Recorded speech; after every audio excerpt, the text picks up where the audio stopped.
Hi there, I'm Christian Reither, and today I wanted to answer the question that I just saw on Reddit, which is, how do you start a hedge fund with $1 million or less? I thought, I can answer this question.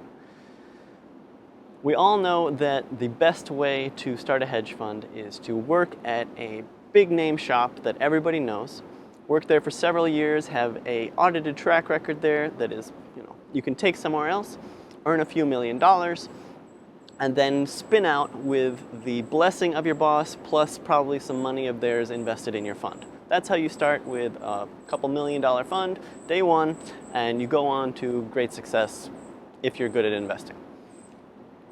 That's probably possible for 200, maybe 300 people on Earth. So what do the rest of us do? Because not everybody has followed this path.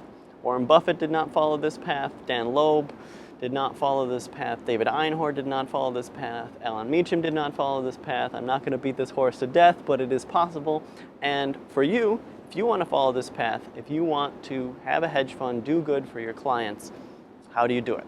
So I'll tell you what I did, because I started a hedge fund, Curreen Capital, in June 2013 with $122,000 of my own money.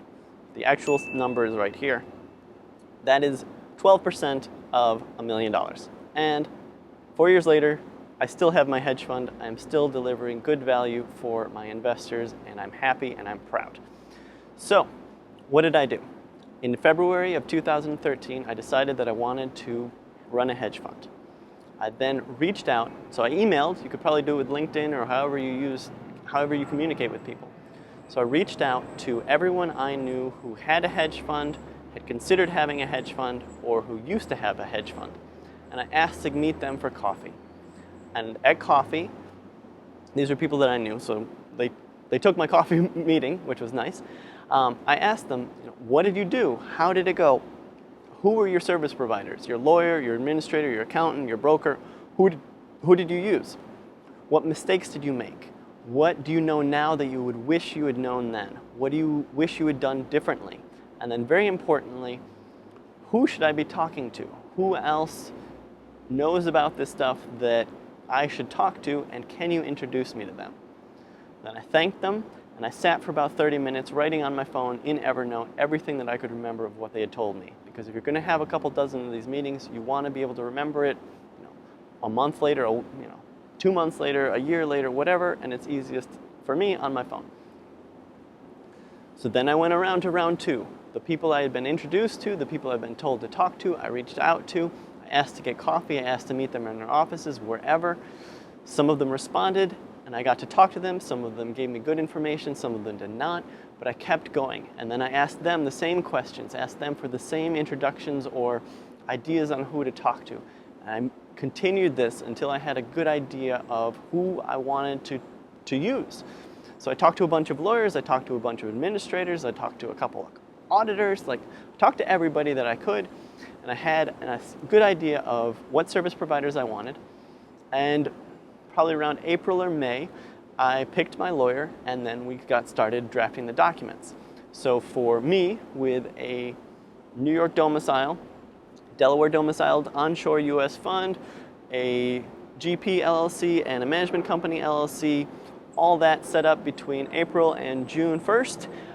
That cost me $35,000 in 2013. It depends, for you, it depends on where you're located. So if you're in Europe, you're probably screwed with $1 million. They just don't like small funds. But in other states other than New York, you can probably do it. It depends. That's why you need to talk to people in your area. Do you need to register with FINRA? Do you need to register with the state? What weird things happen in your state? Talk to people. That's why you're getting coffee. That's why you're learning what's right for you and how much it will cost you. And it might cost you more than 35. It might cost you less than 35. For what it's worth, I know people who got it done for less than 35 grand. They're still in business, and they're doing a great job for their investors. So it's possible. It doesn't correlate with how much you spend. Now, I know you probably have some more questions. You should probably get most of them answered in coffee dates, but I'm sure one of them is, how the heck do you have a hedge fund work with 122 grand?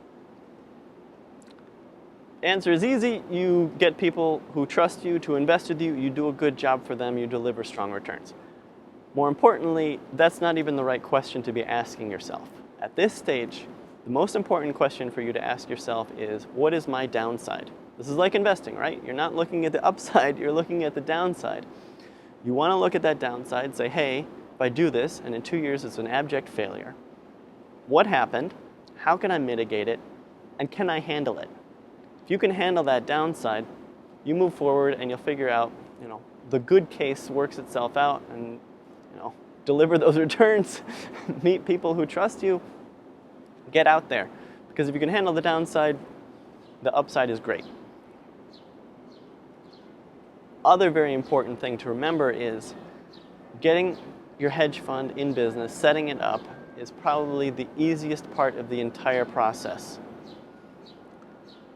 The other stuff, facing rejection every day, dealing with investments that will, of course, it will go against you at a certain time, dealing with your own emotions, that is much more difficult, especially your own emotions. So remember, you have to believe in yourself because you will face dark times. You will face days where everything seems to be against you, nothing is going right.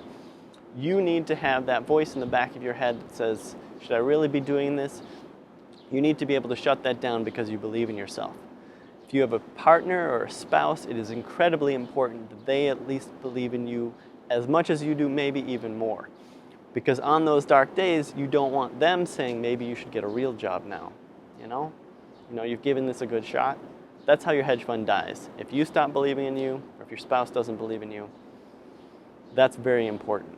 So make sure you've got that nailed down as well. The corollary to that, the good side of that, is that very few people need to believe in you for you to make this work. You need to believe in you, your spouse or partner needs to believe in you, and your investors need to believe in you. So do a good job, keep your mental health good, don't abandon your spouse, take good care of your spouse emotionally while you're going through this difficult process, and take good care of your investors. Deliver good returns for them, treat them with the utmost of respect. Those are the things that matter, because what anybody else thinks about you does not matter. If you believe in you, your spouse believes in you, your investors believe in you, that's all it takes. That's what I've got for you guys today. Fortune favors the bold. Get out there. You can do it. If you like videos like this, subscribe, and I'll see you in a couple weeks. Thanks, everybody.